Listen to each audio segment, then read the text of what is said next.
लोकसभा चुनाव की तारीख अब धीरे धीरे नजदीक आ रही है, लेकिन आम आदमी पार्टी की मुश्किलें कम होने के बजाय बढ़ती जा रही है। ना मुख्यमंत्री अरविंद केजरीवाल को जमानत मिल रही है और ना ही पूर्व उप मुख्यमंत्री मनीष सिसोदिया को जमानत मिल रही है।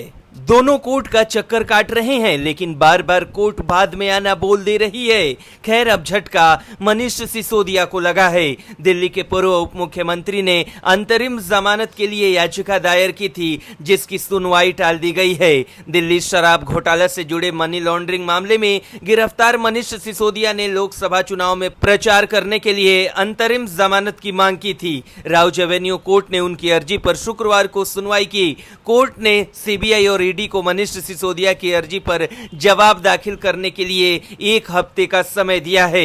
अब सिसोदिया की अंतरिम जमानत की अर्जी पर 20 अप्रैल को सुनवाई होगी।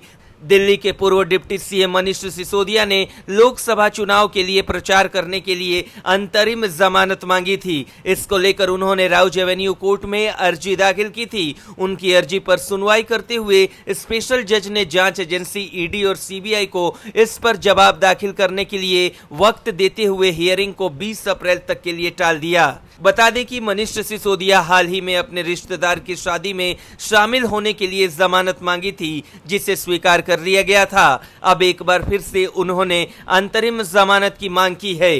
मनीष सिसोदिया ने राउज एवेन्यू कोर्ट में अर्जी दाखिल कर भतीजी की शादी में शामिल होने के लिए अंतरिम जमानत देने की मांग की थी। कोर्ट ने मनीष सिसोदिया और जांच एजेंसी की दलीलों को सुनने के बाद आप के वरिष्ठ नेता मनीष सिसोदिया को 3 दिन की जमानत दी थी। तत्कालीन स्पेशल जज एम नागपाल ने मनीष सिसोदिया को 2 लाख का निजी मुचलका और इतनी ही जमानत राशि जमा कराने का आदेश दिया था। मनीष सिसोदिया को पिछले साल 26 फरवरी को हिरासत में लिया गया था।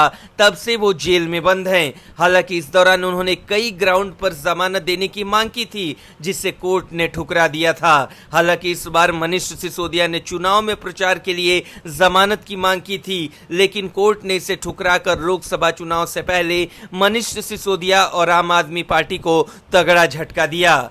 बता दें कि सिसोदिया पिछले साल फरवरी से हिरासत में हैं। ये मामला 2022 में सीबीआई द्वारा दर्ज की गई प्रथम एफआईआर के बाद सामने आया था। ये आरोप लगाया गया था कि आप नेताओं को इस नीति के माध्यम से शराब निर्माताओं से रिश्वत मिली थी। सिसोदिया को 26 फरवरी 2023 को सीबीआई ने गिरफ्तार किया था। इसके बाद पिछले साल 9 मार्च को ईडी ने भी उन्हें गिरफ्तार कर लिया।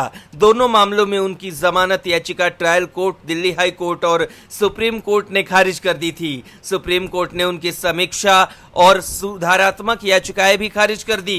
हालांकि पिछले महीने उन्होंने ट्रायल कोर्ट के समक्ष नई जमानत याचिकाएं दायर की, जिन पर फैसला होना बाकी है। दिल्ली आबकारी नीति मामले में अब तक कम से कम 16 लोगों को गिरफ्तार किया जा चुका है। दिल्ली के मुख्यमंत्री अरविंद केजरीवाल और भारत राष्ट्र समिति नेता की कविता इस मामले में फिलहाल जेल में हैं। इस मामले में पिछले महीने ईडी द्वारा गिरफ्तार की गई कविता को भी इस सिलसिले में सीबीआई ने गिरफ्तार किया है।